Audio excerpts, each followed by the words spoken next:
فاطمہ کے بعد سندھ کی ایک اور معصوم لڑکی وحشی درندوں کے ظلم و تشدد کا نشانہ بنی۔ یہ کہنا بجا ہوگا کہ پاکستان اب انسانوں کا نہیں بلکہ وحشی درندوں کا ملک بن چکا ہے۔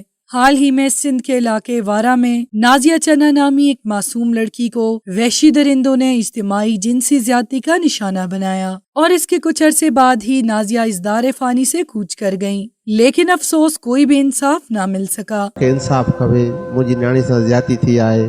نازیہ کے ساتھ رونما ہونے والے واقعے میں شامل افراد میں سے پولیس نے 3 ملزمان گرفتار کر لیا ہے، جبکہ کہا جا رہا ہے کہ مقدمے میں نامزد 2 نامعلوم ملزمان گرفتار نہیں ہو سکے اور اسی سے پولیس کی نااہلی کا اندازہ لگایا جا سکتا ہے۔ وہاں کے لوگوں کا کہنا ہے کہ یہ 2 افراد اتنے اثر و رسوخ والے ہیں کہ اگر کسی نے ان کو دیکھا بھی ہو تو وہ یہ اقرار نہیں کرے گا، لیکن آخر کب تک غریب عوام ان بے حس ویشیوں کے ہاتھوں تباہ ہوتی رہے گی؟ ڈاکٹرز کا کہنا تھا کہ نازیہ کے زخم میں انفیکشن ہو گیا تھا، جس کی وجہ سے اس کی جان کو بچانا مشکل ہو گیا تھا۔ اگر بروقت اسے کسی ہسپتال لایا جاتا تو شاید اس کی جان بچ سکتی تھی۔ نازیہ کے والدین کا کہنا تھا کہ پہلے 1 ماہ تک انہوں نے یہ خبر ہر کسی سے چھپا کے رکھی، حتیٰ کہ پہلے دن سے ہی بیٹی کی طبیعت خراب تھی، لیکن ان لوگوں کے ڈر سے اس بات کو دبا دیا تھا۔ حالت خراب ہونے پر نازیہ کو لے کر لاڑکانہ ہسپتال پہنچ گئے، لیکن انہوں نے وہاں سے ریفر کر دیا اور پھر وہ نازیہ کو لے کر کراچی ہسپتال منتقل ہو گئے اور اس دوران کوئی کمشنر یا آفیسر ان کے پاس پوچھنے تک کے لیے نہیں آیا۔ ایس پی نے وعدہ کیا ہے کہ وہ اس کیس میں خود تحقیق کریں گے، لیکن فی الوقت کوئی کارکردگی نظر نہیں آ رہی۔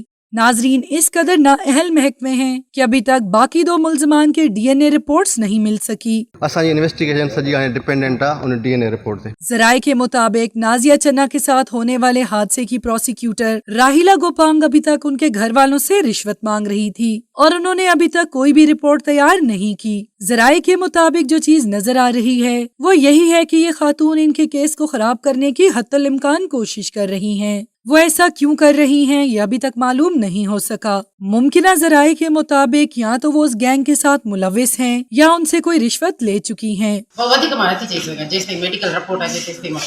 نازیہ چنا جو کہ کچھ عرصہ قبل اس حادثے کا شکار ہوئی تھی، وہ کچھ دن پہلے اس دنیا سے رخصت ہو چکی ہیں، لیکن ابھی تک انصاف نہیں مل سکا۔ نازیہ کے والدین کا کہنا ہے کہ انہیں کسی بھی قسم کی اچھائی یا انصاف کی توقع نہیں ہے۔ وہ اپنی بیٹی کے لیے انصاف لے کے رہیں گے اور ملزمان کو ان کے انجام تک پہنچائیں گے۔ نازیہ کے ساتھ پیش آنے والے اس حادثے میں شامل افراد کہیں دور پار کے نہیں بلکہ اس کے اپنے ہی محلے کے چند وحشی افراد تھے۔ نازیہ سندھ کی پہلی ایسی بیٹی نہیں ہے، بلکہ اس سے کچھ عرصہ قبل 10 سالہ فاطمہ کے ساتھ ہونے والا حادثہ بھی کوئی کم دل دہلا دینے والا واقعہ نہیں تھا۔ آخر اس بچی کا قصور کیا تھا جس کے گنہگار ابھی تک گرفتار نہیں ہو سکے؟ ناظرین، پولیس کا کہنا ہے کہ فاطمہ کیس کی اہم ملزمہ، جو افسوس کے ساتھ ایک خاتون ہی ہیں اور جن کا نام حنا شاہ ہے، وہ اقبال جرم کرتے ہوئے خود گرفتاری دے چکی ہیں۔